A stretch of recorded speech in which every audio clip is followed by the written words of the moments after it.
Welcome to the Mobile Home Park Mastery Podcast, where you will learn how to identify, evaluate, negotiate, perform due diligence on, finance, turn around, and operate mobile home parks. And now, here is your host, the 5th largest mobile home park owner in the United States, Frank Rolfe.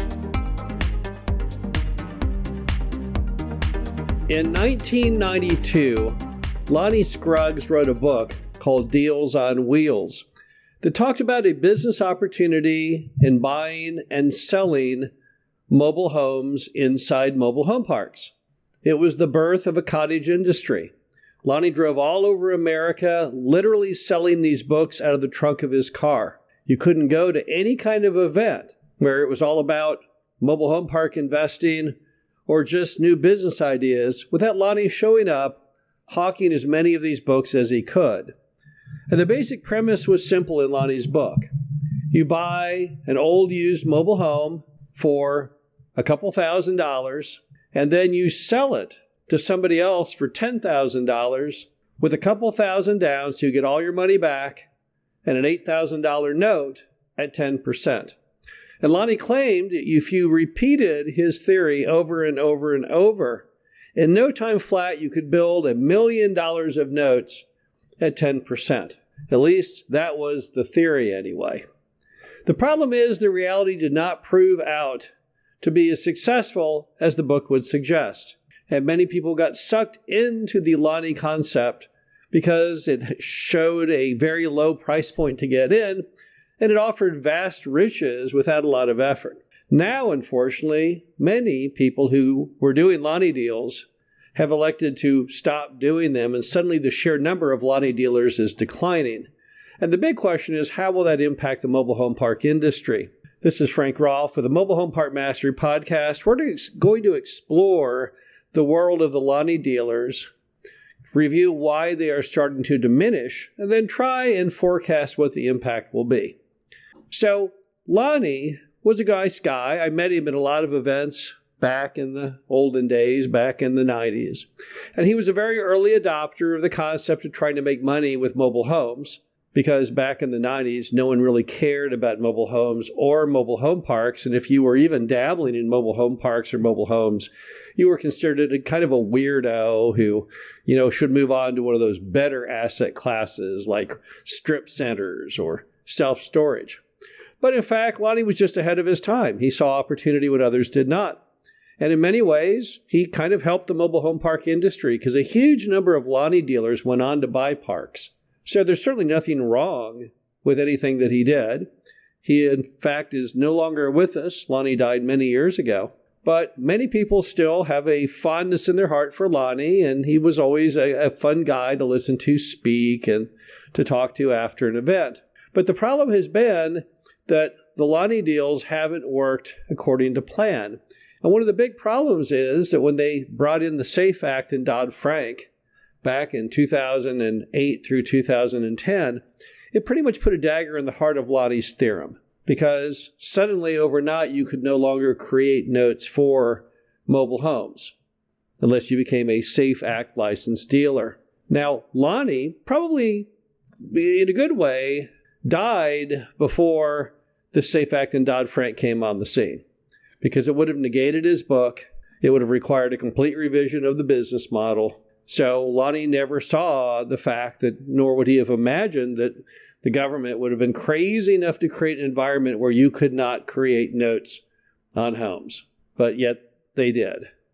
And as a result, many people who read the book and wanted to do the buy and then resell and carry paper concept were denied that opportunity. So for many Lonnie dealers today, they can't buy and then sell. All they can really do is buy and then rent. And as we all know, there's no greater curse you can have in life than renting mobile homes. The repair and maintenance would just absolutely eat your lunch and take any perceived profitability out of the mix. But there are other reasons why we're starting to see fewer and fewer Lonnie dealers out there. One is that park owners are much more aggressive in buying used homes today. Back in the 90s, mom and pops rarely dabbled in buying mobile homes that might come up for sale in their park. They would just let others do it. They didn't want to get involved. But the modern mobile home park owner is, in fact, very involved in sales transpiring in their property. They're often the first person on the scene to buy the home. And all that additional competition has been gravely injuring Lonnie dealers who kind of relied on flying under the radar and are unable really to compete with park owners who typically get ahead of them in knowing homes are even coming up. Another big problem is that mobile home park lot rents continually get higher. And as a result, there's a much smaller margin for the Lonnie dealer, because to find a renter today at the max they will pay, if you take out a $500 or $600 lot rent as opposed to the old $300 lot rent, and let's say you rent the home for $800 a month, well, your margins are basically halved. And really, you're only going to see that advancing farther as time goes on, because mobile home park lot rents are ridiculously cheap, unsupportably so, and only going to go up significantly in the years ahead. Also, and this was a big issue which Lonnie could not have foreseen, did not exist in the 90s, was the introduction of financing programs through companies such as Performance Equity Partners, PEP out of Chicago, or 21st Mortgage's cash program, or Zippy, or Triad. Those things didn't exist back then. The whole concept of floor plan lenders making capital available to mobile home park owners to buy and sell used and new mobile homes, no one ever saw that coming. That was really triggered by Warren Buffett buying out Clayton Homes back in the early 2000s. His vast amount of capital kind of made the business model possible. And then after he was the forerunner of the industry and tested it out, others got in on that also. But when you have floor plan lending available, then park owners are able to buy and sell homes themselves, and they don't really need an intermediary. It used to be, back with Lonnie Dealers, the big attraction to them was that they did what you didn't want to have to do, and that was spend capital to fill lots. So they would buy a used home. They might even buy a new or used home and bring it into your park. And you'd say, well, this is fantastic for me. I now get my lot rent, but didn't have to put a penny into the whole thing. But now today, you don't have to put a penny into filling lots either. You can buy a new home through a floor plan lender, or you can buy a used home, bring it in, rehab it, sell it, get all your money back and do it again. That's a huge change and opportunity for park owners today. But one thing we didn't think about back in the olden days with Lonnie Dealers, which we now all know, is there was one hidden problem with Lonnie Dealers having lots of homes in your park. And that is that most lenders and a lot of buyers are not very happy about parks in which one person owns a large number of the units. Because the beauty of our industry is diversification. If you have a 100-space mobile home park with 100 tenant-owned homes, and one of them gets mad at you and runs away, you only lost 1% of your occupancy. If you have a retail strip center with 3 tenants and one tenant runs off, you just lost 33% of your revenue.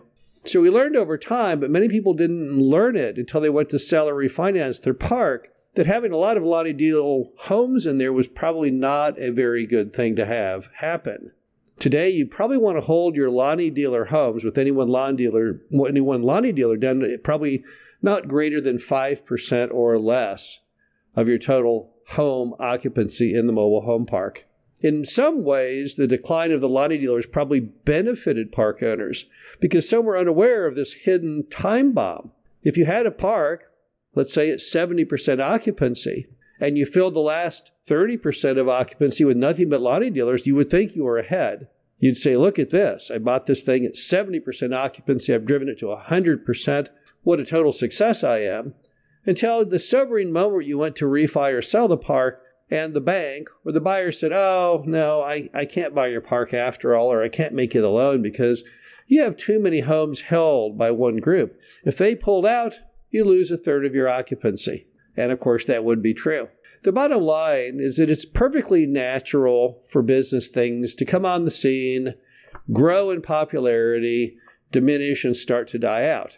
Now, Lonnie dealing as a fundamental investment option still works decently in some markets. You still see people doing it in abundance in places like Denver and Austin, anywhere where the home prices are high there probably is the ability for someone to get in on that, to kind of arbitrage mobile home prices from low to high.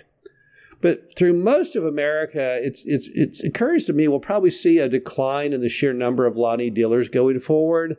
But in the end, as with most things, that's probably not bad for mobile home park owners. This is Frank Rolfe, the Mobile Home Park Mastery Podcast. Hope you enjoyed this. Talk to you again soon. Thank you for listening to the Mobile Home Park Mastery Podcast. Be sure to visit us at mhpmastery.com to subscribe to the show, read our show transcriptions, and access all of our great information on mobile home park investing.